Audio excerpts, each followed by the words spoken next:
សូមអរគុណអតិថិជននៅខាងប៉ោយប៉ែតដែលបានធ្វើការទិញរថយន្ត Kia Ray ពីខាងក្រុមហ៊ុន Modern Car យើងខ្ញុំបងប្អូនទាំងអស់គ្នាជាមួយនឹងប្រភេទរថយន្ត Kia Ray នេះបងប្អូននឹងហើយគឺជាប្រភេទរថយន្តម្យ៉ាង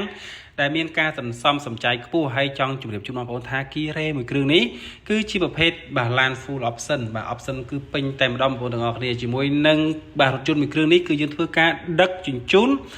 ទៅកាន់ទីក្រុងបាទប៉ោយប៉ែតតែម្ដងបងប្អូនអរគ្នាហ្នឹងហើយទៅដល់ក្រុងប៉ោយប៉ែតជាដែនកម្ពុជាថៃបងប្អូនទាំងអស់គ្នាហ្នឹងហើយជាមួយឡានមួយគ្រឿងនេះយើងនិយាយបានថាស្អាតលះមែនតើ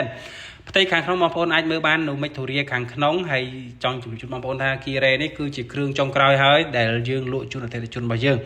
ហើយក៏លែងមានទៀតដែរបងប្អូនអរគ្នាឥឡូវយើងបដោតទៅលើបាទប្រភេទរថយន្តធំដូចជាប្រភេទ Kia Carnival ប្រភេទ Alphard ប្រភេទរថយន្តប្រភេទ Super Car វិញបងប្អូនអរគ្នាហ្នឹងហើយប្រភេទ Kia Ray បងប្អូនដែលចង់បានបាទ data ឡានស្អាតបាទឡានដែលគេថាឡានដែលលះបងប្អូនអាចមកធ្វើការកម្មង់ធ្វើការ order ផ្ទាល់ពីក្រុមហ៊ុនរបស់យើងខ្ញុំទទួលកម្មង់រថយន្តគ្រប់ប្រភេទពីកូរ៉េមកកម្ពុជាជាពិសេសយើងមានក្រុមហ៊ុន